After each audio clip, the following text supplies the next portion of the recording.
the channel. I'm back to break down this 8-game MLB DFS slate on DraftKings and FanDuel. Before we get into the breakdown, if you do enjoy the content at any point in this video, please leave a like on this video, subscribe to the channel, hit the notification bell. That would be greatly appreciated. I'll be here all MLB DFS season long, breaking down these MLB DFS slates to help you guys become better MLB DFS players and help you guys win some money night in and night out. Don't forget to stay tuned to the end of the video for my home run call of the day. And if you are interested in some further content from me, I do offer a premium package. That's the link below in the description.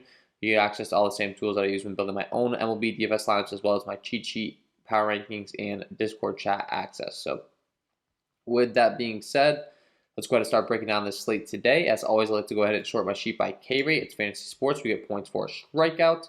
Figure out the top pitchers that we're going to play in today's slate, and then we'll get into hitting second half tier. Robbie Ray ticket on the Boston Red Sox comes with a 31.9% K overall, 15.3 swinging strike rate, 30.4% K rate against righties, and a 37.5% K rate against lefties. Very, very good stuff across the board. The only problem is his opponent in the Boston Red Sox is not exactly the easiest matchup in the world.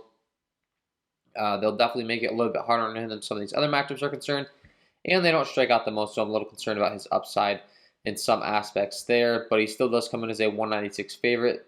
The Red Sox do only have a 4.38 implied run total, not the highest run total on the board at all. And Robbie Ray's been really good as of late. 8 Ks, 11 Ks last 2 times out with 0 earned runs in both games. Both much better matchups than this, but still the guy's been that good all season long where you got to definitely consider him at the top. Second on the list, we got Dylan Cease taking on the Minnesota Twins.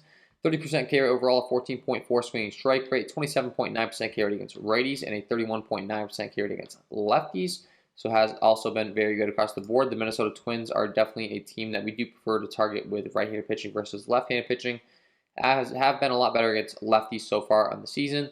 And Dylan Cease does come in as a 144 favorite. Definitely think there's going to be some K upside here. Once again, not the greatest matchup in the world. And I do think that the next guy we're going to talk about in Lance McCullers Jr. is where I have both interest in the talent and the matchup. 27.4% K overall for McCullers Jr., 11.4 swinging strike rate, 29.8% K rate against righties, and a 24.4% K rate against lefties. Has been much more effective against righties overall, but when looking at this Cleveland lineup up and down as of late, these guys just strike out a bunch, so it's a team that I've been loving to target for sure. Saw Garcia go out there and have a great performance last night. He was a guy that I had some interest in, and now we get Lance McCullers Jr. taking on Eli Morgan, and definitely in a situation where he should be able to pick up the win here. So I like Lance McCullers Jr. a lot. Julio Urias taking on the San Francisco Giants.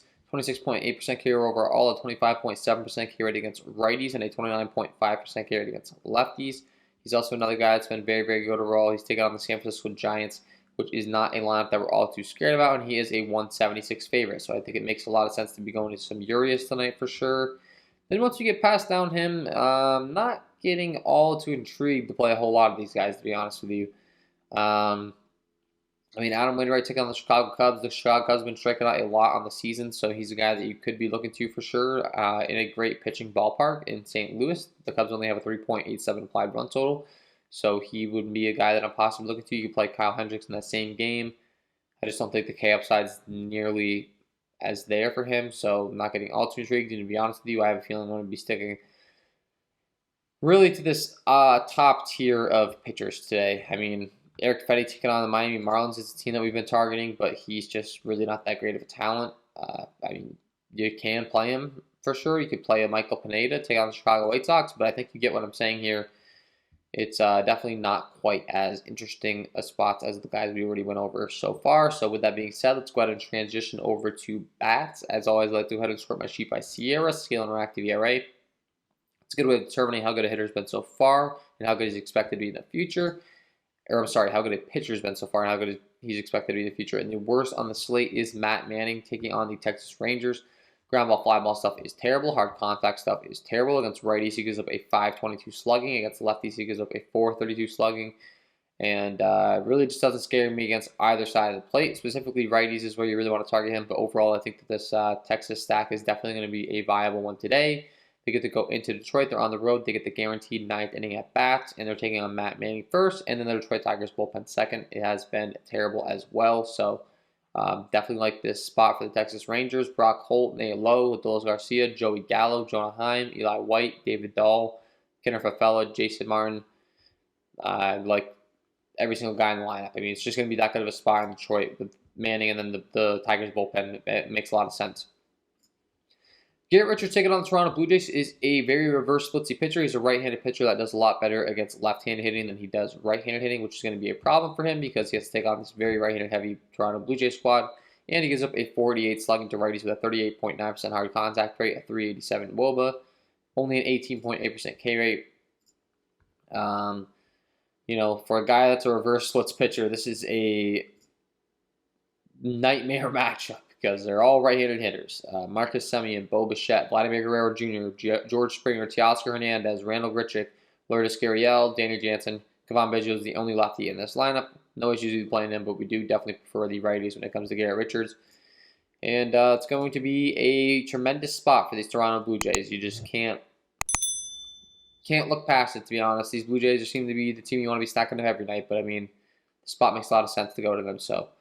Jordan Miles in that same Texas-Detroit game, guy that we really like to target. Ground ball, fly ball stuff is not good. A 583 slugging given up to righties and a 384 slugging given up to lefties. Another guy that we do prefer to target with right-handed hitting if possible. He's not that good against lefties either, though, so another guy we're just looking to target overall. The Detroit Tigers coming into this game probably not going to get the highest ownership because they typically never do.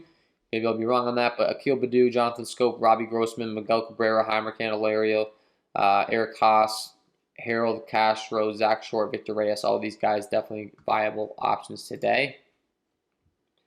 Eric Freddy taking on Miami. We had mentioned he's really not the greatest pitcher overall. He definitely does struggle more so against left-handed hitting, so the lefties are really the ones we're going to be looking to. Righties, he's still not good, but he's definitely a lot more effective than he is against left-handed hitting. So the Miami Marlins on the road in Washington, definitely a good hitter's ballpark.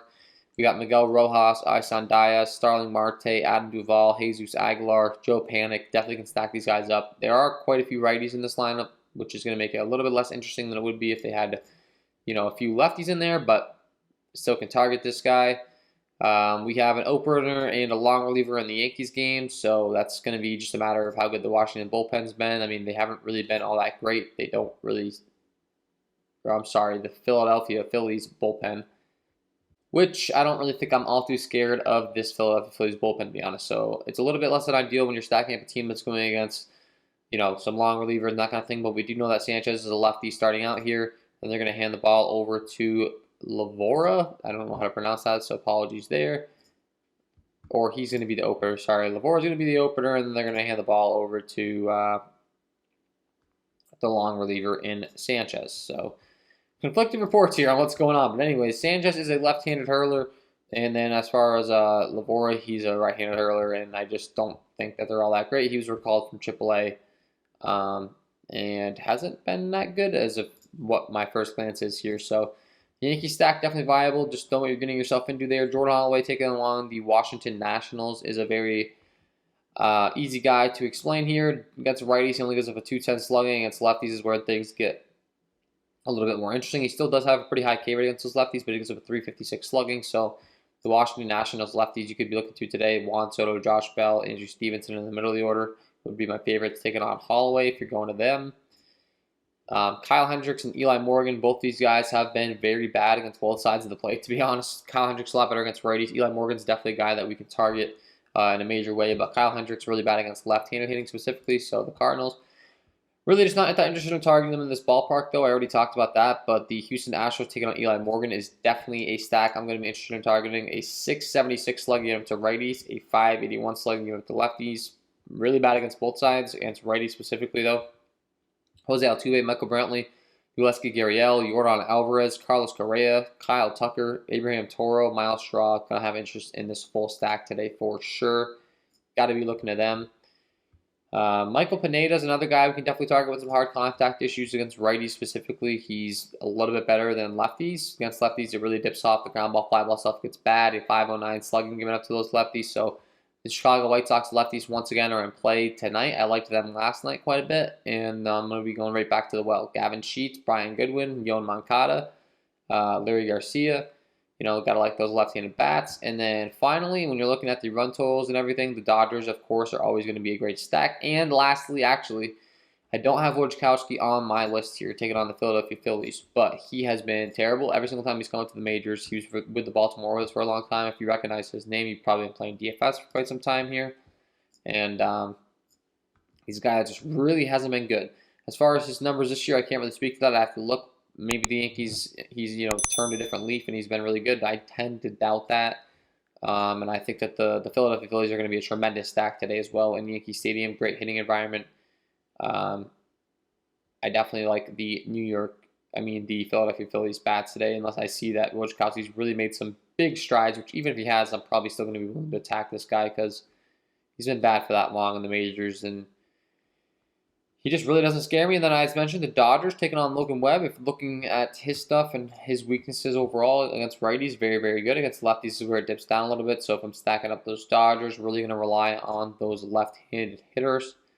Corey Seager, Cody Bellinger, Zach McKinstry, Zach Rex, whoever cracks the lineup that's hitting from the left-handed side of the plate is going to be who I'm interested in there. And yeah, that is my overall breakdown here. Before I let you guys go, I got to give you my home run call of the day. Let's get into it.